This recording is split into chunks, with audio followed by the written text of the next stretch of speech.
Hey, what's up, people? Back at you again this morning with another Moralities Moment. This is part two in my vid series entitled Be Honest and Direct. This morning's note says, when you avoid dealing with something so as not to hurt someone's feelings, several things are going on. For one, by not engaging in principled struggle, you deny yourself and the other person the opportunity to improve and to sharpen your position. Secondly, if the person holds an unprincipled position, your silence runs the risk of allowing him or her to believe that he or she is just in having it, which only emboldens him or her to continue to articulate such views in other environments. Yesterday's main point, two things I talked about yesterday was first, it's important to be direct and honest first with yourself and then with others. You can't be honest and direct with other people when you're not even honest and direct with yourself because you're in a place of denial. So in order for you to be honest and direct with somebody else, you have to first be honest and direct and with yourself about your situation, where you at. The Bible talks to us about how it's a story where it talks about splinters and or specks and poles. A lot of times we want to address other people's splinters while we walking around with big poles in our eyes. But the Bible tells us to first address our issue of the pole in our eye. Then that way, when we address our situation, then we can see other situations more clearly. So be honest and direct with yourself first so that you can, be honest and direct with somebody else. Because one thing that I see so much going on today is people being hypocritical. People will talk down on a situation somebody else is dealing with or going through or in or whatever the situation may be, but then they're doing the exact same thing. How you gonna tell somebody? That's just like me. Say if I was a alcoholic, I've been there, but when I was being an alcoholic, how could I tell somebody to stop drinking when I was doing the very same thing? Or when I used to smoke, how could I tell somebody to stop smoking if I was doing it myself? That's being hypocritical. I'm not being honest with myself. So how I'm going to speak to somebody else's situation when I know very well I need to be doing exactly what I'm telling them to do? But again, I'm just addressing their issue from a dishonest standpoint, telling them that it's no good for them, but I'm doing the exact same thing that they're doing. But the other thing I talked about is honesty leads to integrity and trustworthiness, which are essential to relationships that have meaning. Being honest, it goes a long way in showing how you value relationships. I see so often in marriages and relationships and in business dealings or whatever the situation might be, church life, life in general, where people are being dishonest in relationships, be it, emotional relationships, mental relationships, financial relationships. Dishonesty in those situations shows how much you really value those relationships. If you value those relationships, guess what? You would be direct and you would be honest.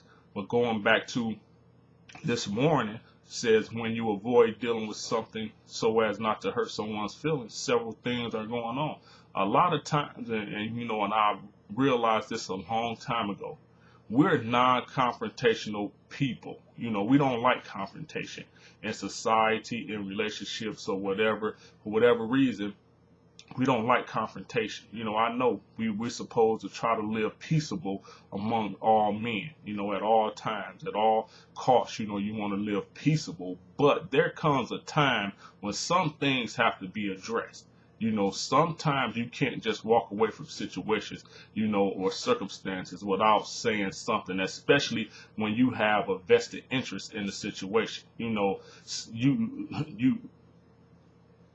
as I said yesterday, pussyfooting around or beating around the bush. You're not doing somebody any good. If somebody's doing something and you know very well that it can harm you or that person, that individual, guess what? You need to say something. I often say it And I tell young people this all the time when they're talking about this no snitching thing, but at times, sometimes silence becomes betrayal when you don't say nothing.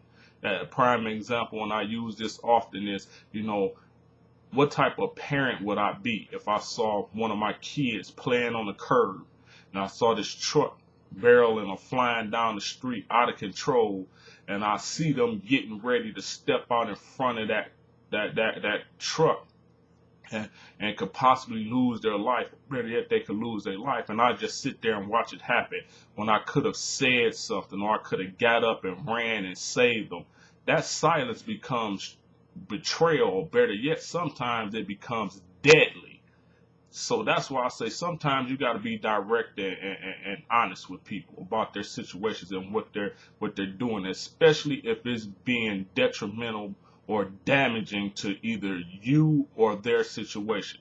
We have to get out of that. Well, I'm gonna mind my business. Yeah, sometimes you need to mind your business, but sometimes you need to say something as well.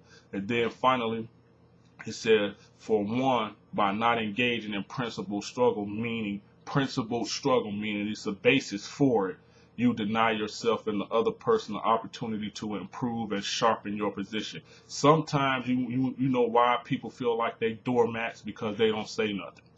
That's why people feel like they're doormats. They don't say nothing. Feel like people walk all over you because you don't say nothing. Speak up. Stop being afraid of what people have to say, because ultimately, if you don't say nothing, they're going to think they just and right in doing what they do or how they treat you. So that's why it's important for you to be honest and direct. Stop being scared. Ultimately, it's your life. If you want better, if you want people to treat you better, then if you don't think they're doing that, then you need to speak up and tell them how you feel and what you expect. And if they can't respect that, then guess what? Sometimes you have to keep it moving. You have to step away from that situation. So be honest and direct with people when it comes to their bit, especially people that you care about. And even those people that you feel like have been are misusing you. Sometimes you just have to speak up. I ain't telling nobody to run into work this morning or whatever situation and go off on your boss. Tell them, like, I feel like you feel want to pull out, letting them know you feel mistreated, whatever. No, I ain't telling you to do that. Sometimes it's a place for that. You do evaluation, job evaluation. That's your time to voice your opinion about, situation. But be principled about it. Don't just go off the deep end.